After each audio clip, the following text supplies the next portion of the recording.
Pernah kepikiran nggak sih kemana aja data kalian lari pas pakai WiFi kampus? Nah, kali ini kita akan jadi detektif jaringan.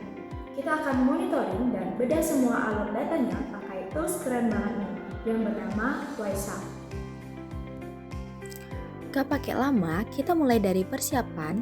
Pertama, pastiin kalian udah install aplikasinya. Download langsung dari situs resminya di whiteshark.org. Jangan sampai salah domain ya. Dan proses instalasinya standar kok, tinggal di next aja.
Setelah terinstall, langsung buka WiSAR kalian. Nah, di sini itu kelihatan banyak interface yang tersedia. Karena kita mau memantau WiFi kampus, kita harus fokus ke yang ada tulisan Wi-Fi atau wireless LAN. Abaikan loopback atau Ethernet ya guys. Nah, untuk memulai capture-nya gampang nih. Kalian bisa klik 2 kali di interface Wi-Fi atau klik sekali sampai biru, terus pencet tombol Start Capturing Packet. Dan boom, paket data udah mulai running. Nah, di tengah layar ini itu adalah jalan tol jaringan kita. Ada beberapa kolom yang penting yang wajib kita pahami biar analisis data.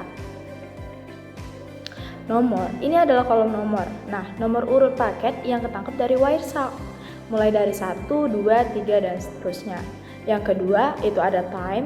Ini adalah waktu dalam detik sejak proses capture dimulai. Yang ketiga, itu ada source dan destination. Source dan destination ini adalah IP asal dan IP tujuan paket.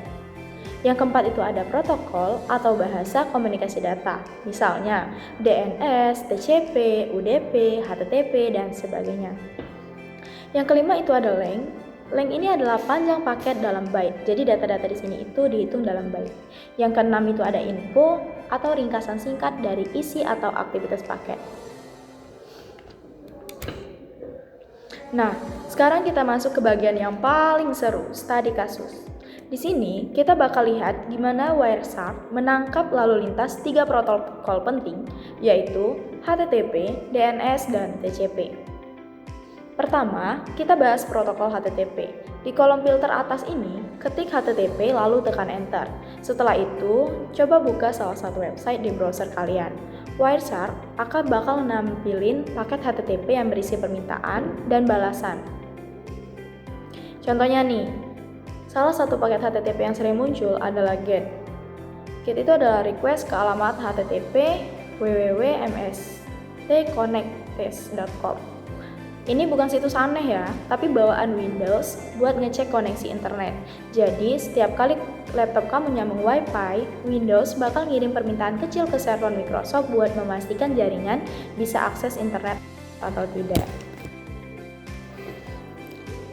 Nah, GET itu adalah komputer minta file connect test.txt dari server. Sedangkan user agent di sini itu adalah identitas pengirim permintaan, yaitu sistem Windows. Host di sini itu adalah alamat domain tujuan, dan connection atau close itu koneksi ditutup setelah data dikirim. Nah, kalau di bagian bawah WiSAR, kalian lihat tulisan pull request atau URL. itu adalah alamat lengkap yang diminta. Biasanya diikuti dengan respon in frame yang menunjukkan balasan dari server. Nah, jadi dari satu paket HTTP sederhana ini, kita bisa tahu siapa yang ngirim, kemana arah datanya, dan buat apa. Bahkan, Windows pun ternyata browsing diam-diam buat ngetes koneksi. Keren banget kan? Dari Wireshark ini, kita bisa lihat semua aktivitas jaringan sampai detail sekecil itu. Sekarang kita coba protokol kedua, yaitu DNS. Ini digunakan setiap kali pertama kali buka website.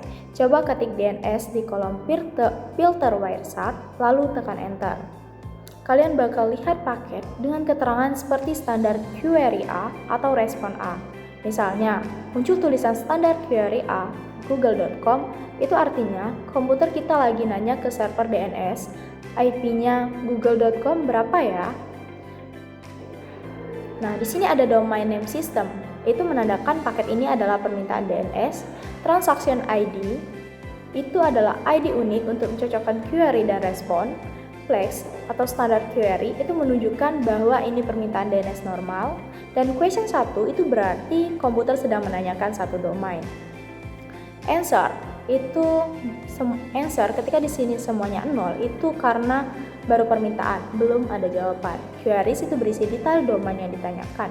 Misalnya www.google.com, tipenya A, respon in 633 ini menunjukkan balasan dari server DNS ada di frame nomor 633 yang berisi IP address hasil jawaban dari server. Nah, jadi paket DNS ini ibarat komputer kita lagi bilang ke server, "Hey, IP addressnya domain ini berapa ya?" Dan nanti akan dijawab nih oleh paket DNS respon di frames berikutnya. Yang terakhir kita bahas tentang TCP yang berperan sebagai pengantar data. Coba ketik TCP di filter dan tekan enter. Kalian bakal lihat paket-paket dengan keterangan SYN, ACK, atau PIN. Ini disebut three-way handshake, yaitu proses saling kenalan antara dua perangkat sebelum data dikirim. Sederhananya tuh kayak gini nih. SYN itu atau perangkat kita bilang, "Hey, aku mau connect nih." Nah, SYN ACK itu ngejawab atau servernya yang jawab, "Oke, siap." Terus itu dapat jawaban dari ACK, kita bales, itu artinya siap juga.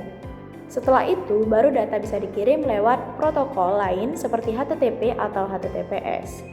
Nah, jadi di Wireshark ini kita bisa lihat 3 aktivitas penting dalam komunikasi jaringan. DNS itu buat nyari alamat, TCP itu buat buka koneksi dan kirim data, dan HTTP itu buat isi konten webnya. Gimana guys? Keren kan jadi tahu jeroan jaringan kita? Wireshark Tool ini wajib buat anak-anak IT, apalagi yang suka networking and security. Dengan begini, kita jadi lebih paham dan hati-hati saat beraktivitas di jaringan publik. Sampai sini dulu ya tutorial monitoring jaringan dengan Wireshark-nya.